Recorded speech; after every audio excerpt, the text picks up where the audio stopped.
మిత్రులారా, పశ్చిమ బెంగాల్ ముఖ్యమంత్రి అభినవ శూర్పణఖ అయినటువంటి మమతా బేగం ఇంతకు ఆ రాష్ట్రాన్ని ఏమి చేయాలనుకుంటుందో నాకైతే ఏం అర్థం కావడంలే. నేను ఈ మాట ఎందుకంటున్నానంటే, ఈవిడ గారికి సంక్షేమం అంటే ఎంత ఇష్టం అంటే ఏకంగా ఇండస్ట్రీలను కంపెనీలను స్టార్ట్ చేయడానికి ఎంకరేజ్ చేసేటటువంటి సబ్సిడీలకు సంబంధించినటువంటి చట్టాన్ని పూర్తిగా క్యాన్సిల్ చేసి పారేసింది. అది కూడా రాత్రికి రాత్రే. ఇంకా మీరు ఆలోచించండి. ఇకపైన అక్కడ ఏ సబ్సిడీలు కూడా ఉండవు. అందుకే ఇకపైన ఎవరికి పశ్చిమ బెంగాల్లో కంపెనీలు పెట్టాలి అన్న ఆలోచన కూడా రాదనమాట. షబాష్, మంచి ఆలోచనే.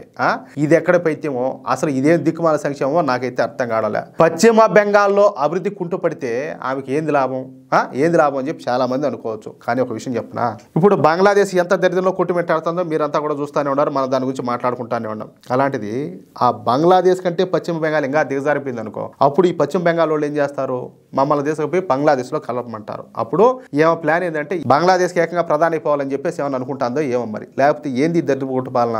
ఒకప్పట్లో కలకత్తా అంటే ఫేమస్ ఇండస్ట్రీలకు, అలాంటిది ఇప్పుడు చేతులు దండం పెడతారు, అమ్మ తల్లి నీ పాలకు ఒక దండం, మేము ఎడడం మాకు అవసరం లేదని చెప్పి ఏడోళ్ళు ఆడు గోసి ఎగ్గట్టుకొని మరి బరిగెత్తున్నారు ఈ దెబ్బకు తట్టుకోలేక.